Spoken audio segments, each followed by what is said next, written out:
출소를 앞두고 의녀와 눈맞아서 사형당한 죄수.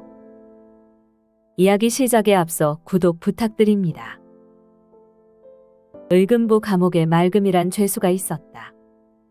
이 죄수는 아내가 있는 대감집 노비로 생긴 건 멀쩡했지만 기질이 좋지 않아서 각종 사고를 치고 감옥을 들락거렸다. 저놈 또 들어왔구만. 저런 놈은 독방에서 썩어야 된다니까? 그렇게 간수들은 노비 주제에 온갖 사고를 치고 다니는 맑음을 독방에 가뒀다. 감옥 생활은 언제나 춥고 배고팠고 간수들은 걸핏하면 맑음을 비롯한 죄수들을 두들겨 팼다. 죄수 주제에 어디서 밥을 더 달래? 우리 먹을 것도 없구만. 이런 놈은 배부르게 맞아야 돼. 맑음은 출소될 날을 손꼽아 기다리며 지옥 같은 감옥 생활을 하루하루 견디어 나갔다. 감옥에서 지내는 것도 지긋지긋하구만. 출소 날은 왜 이렇게 안 오는 거야? 그러던 어느 날 해민서에서 감옥의 죄수들의 건강 상태를 관리하기 위해 의녀가 파견되어 나왔다. 파견된 의녀는 성심껏 죄수들을 살피고 치료하며 수시로 감옥을 오고 갔고, 나도 좀 치료해 주시오. 맞은 자리가 부러졌는지 붓기가 빠지질 않소. 약을 구해다 드릴 테니 잘 바르시오. 독방에 있는 맑음의 상처도 치료해줬다. 그렇게 수차례 치료를 받던 맑음은 문득 그래, 이 의녀는 감옥을 마음대로 왔다 갔다 하니까 이 의녀를 잘 꼬셔서 필요한 걸 갖고 오게 해야겠다. 하고 감옥 생활을 편하게 하기 위해 의녀의 마음을 사로잡기로 마음먹었다. 이후 맑음은 배가 아파 죽을 것 같소. 의녀를 불러주시오. 하고 매일 아프다고 하소연했고 그때마다 의녀가 왔다.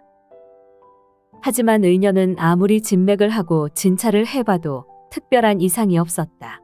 의녀는 꾀병을 부리고 있음을 눈치챘지만 매일 아프다고 난리를 치니 안아볼 수도 없었다. 왜 꾀병으로 날 바쁘게 만드시오? 의녀가 타박하자 맑음은 당신이 보고 싶어 병이 났는데 왜 이게 꾀병이란 말이오? 의녀는 맑음의 말에 깜짝 놀랐지만 누군가 자신을 좋아한다는 말이 싫지는 않았다. 이후 의녀는 맑음에게 관심이 가기 시작했고 죄수들 건강관리를 핑계로 수시로 감옥에 와서 맑음에게 몰래 먹을 것들을 넣어주었다. 이것 드시오. 이런 곳에 있을수록 잘 먹어야 하오. 고맙소. 떡을 얼마 만에 먹어보는지 모르겠소. 간수들 오기 전에 얼른 드시오. 맑음의 감옥 생활은 의녀 덕분에 점점 편해져 갔다.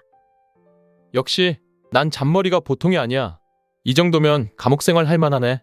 두 사람의 관계는 점점 깊어졌고 심지어 간수들의 눈을 피해 감옥 안에서 부적절한 관계를 맺기까지 했다.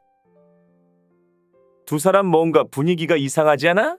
글쎄, 너무 자주 오는 것 같기는 해. 두 사람의 은밀한 관계는 계속 이어졌다. 그러는 사이 맑음의 출소일이 가까워졌고 맑음은 마음이 복잡했다. 자신은 아내도 있는데다 출소하면 노비로 살아가야 하기 때문이다. 그래, 의녀에게 미안하긴 하지만 어차피 출소하면 또 볼 일 없으니 그만 찾아오라고 해야겠다. 하고 의녀와 헤어질 결심을 하던 어느 날 몸살이 심하게 왔다. 여느 때처럼 의녀가 와서 치료를 했는데 좀처럼 차도가 없었다.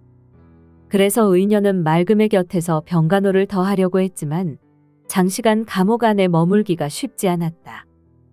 그만 가보시오. 우리도 정리하고 쉬어야 하니까. 사람이 저렇게 아픈데 어떻게 자리를 뜨겠소. 열 좀 내리면 돌아갈 테니 먼저 가서 쉬시오. 그럼 얼른 끝내고 갈 때 부르시오. 문 열어줄 테니. 그렇게 의녀는 고집을 부려 감옥에 남았다. 간호를 하다 보니 어느새 밤이 깊었고 맑음도 많이 나아졌다. 고맙소.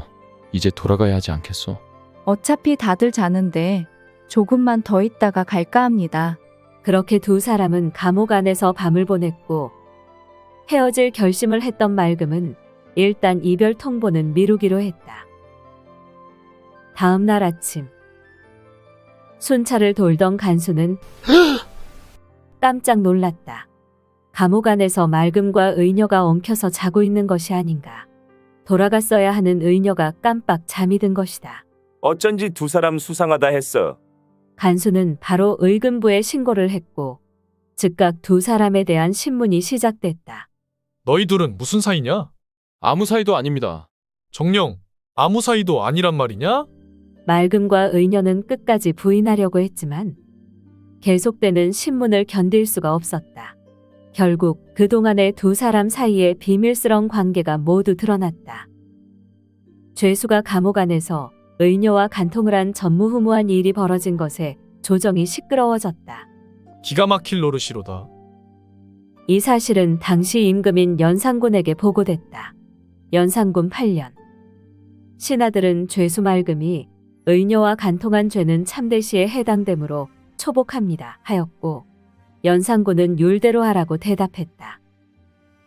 여기서 참대시란 차명을 할 때 대역죄나 강상죄 이외의 죄는 춘분에서 추분 사이엔 형을 집행하지 않고 추분 이후에 차명을 집행하는 것을 말한다. 따라서 맑음은 차명에 처해진 것으로 추측이 되는데 의녀의 처벌에 대한 기록은 나와 있지 않다. 아무튼 때와 장소를 가리지 않고 잘못 연애했다가 출소하지 못하고 목숨을 잃은 경우라 하겠다.